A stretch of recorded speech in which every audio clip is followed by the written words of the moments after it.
Hello and welcome to this Friday's edition of Sports Corner. I'm Cole Young, and like always, there's a lot to get to. Unfortunately, to start the show, one of the greatest baseball players to ever live has passed away. Willie Mays, the San Francisco Giants legend, has died at the age of 93.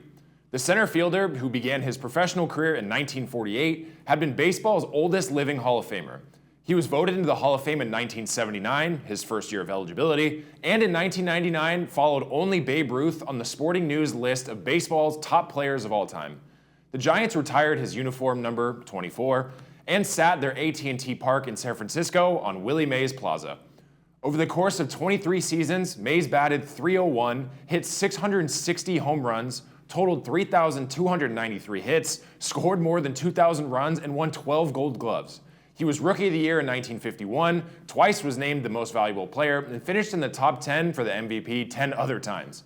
His lightning sprint and over-the-shoulder grab of a would-be extra base hit in the 1954 World Series remains the most celebrated defensive play in baseball history. MLB Commissioner Rob Manfred said it best when he stated that all of Major League Baseball is mourning today.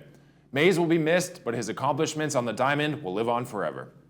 To make a difficult segue over to basketball, another historic accomplishment was achieved earlier this week. For a record-setting 18th time, the Boston Celtics are NBA champions.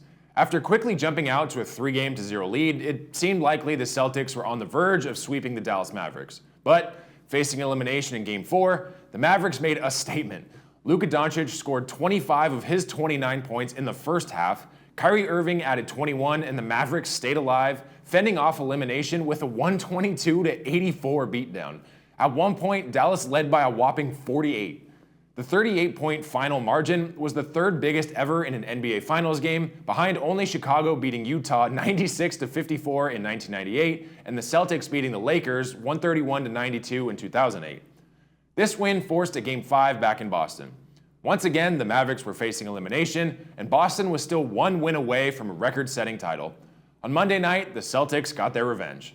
Behind 31 points, 8 rebounds, and 11 assists from Jason Tatum, and 21 points, 8 rebounds, and 6 assists from Finals MVP Jaylen Brown, the Boston Celtics blew out the Mavericks 106-88 to win the 2024 Finals. It was apparent very early that Boston was going to secure the title in this game. Boston was up 21 at half after Peyton Pritchard hit a half-court buzzer beater to head into halftime. The Mavericks attempted to cut in the lead in the third quarter, but by the time the fourth tipped off, the game was all but over. Like I said, the Celtics now hold the record for most NBA championships, moving one ahead of the Lakers with 17. In a weird coincidence, the Celtics won their 18th title on the 16th anniversary of their 17th title when they beat the Lakers in the 2008 NBA Finals.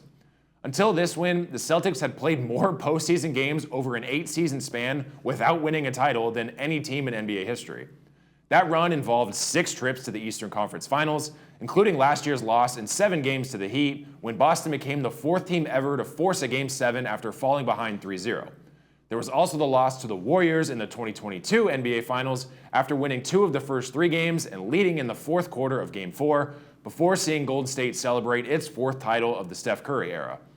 If both the Celtics and Mavericks keep their rosters more or less the same, both of these teams could be right back on this stage next year. There was some pretty weird parallels between the NBA and NHL finals this year. Both the Celtics and the Florida Panthers went up 3-0 before being embarrassed in Game 4. Like I said, the Celtics lost by 38 to the Mavericks, and the Panthers lost 8-1 to the Edmonton Oilers. Edmonton had their backs against the wall, facing a series sweep and elimination on their home ice in Game 4. Connor McDavid was sensational for the Oilers, scoring 4 points on the night with 3 assists and 1 goal. His 4-point night earned the Oilers captain his 32nd assist of the postseason, breaking Wayne Gretzky's previous NHL record for most assists in a single playoff run. There were many notable events in this one, including McDavid and Ryan Nugent-Hopkins scoring goals for their first times all series, and the Panthers goaltender Sergei Bobrovsky being pulled for the first time all postseason. At the end of the first period, it was 3-1, and then at the end of the second, it was 6-1, and 2 more in the third sealed the 8-1 win.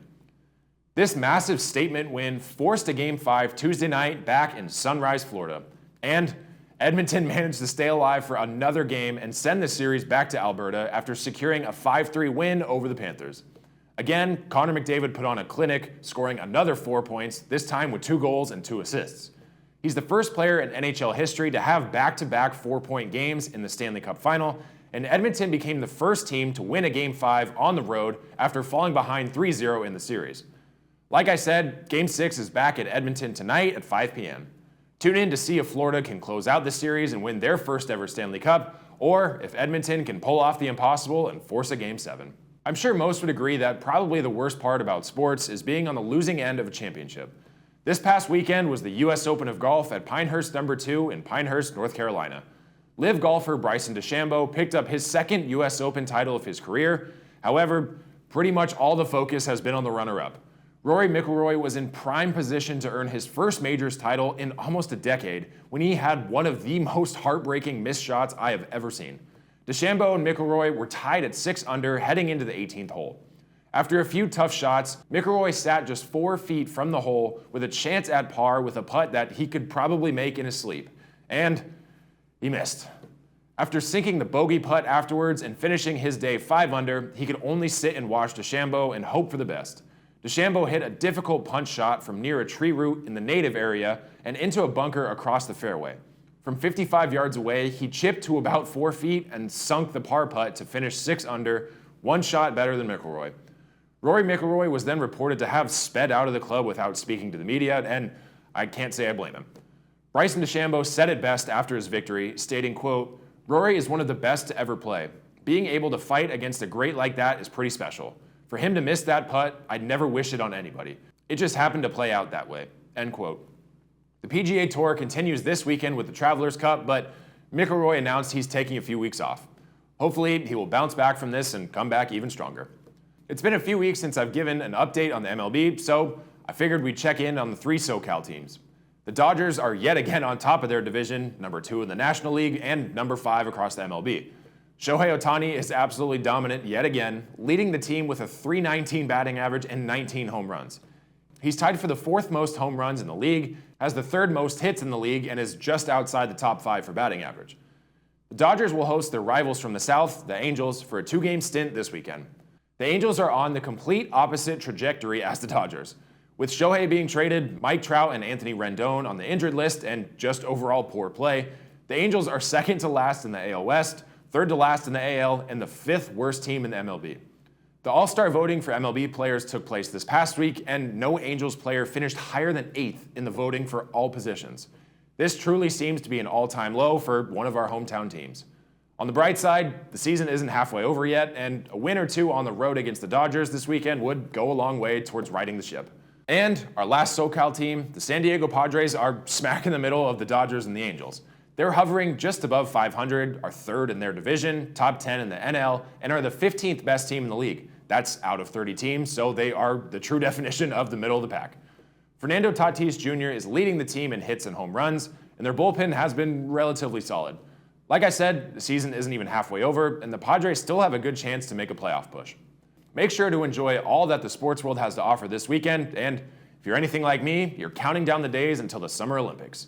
They're right around the corner, and it should be another great year of Olympic Games. So, with all that said, as always, thank you for joining me on this week's episode of Sports Corner.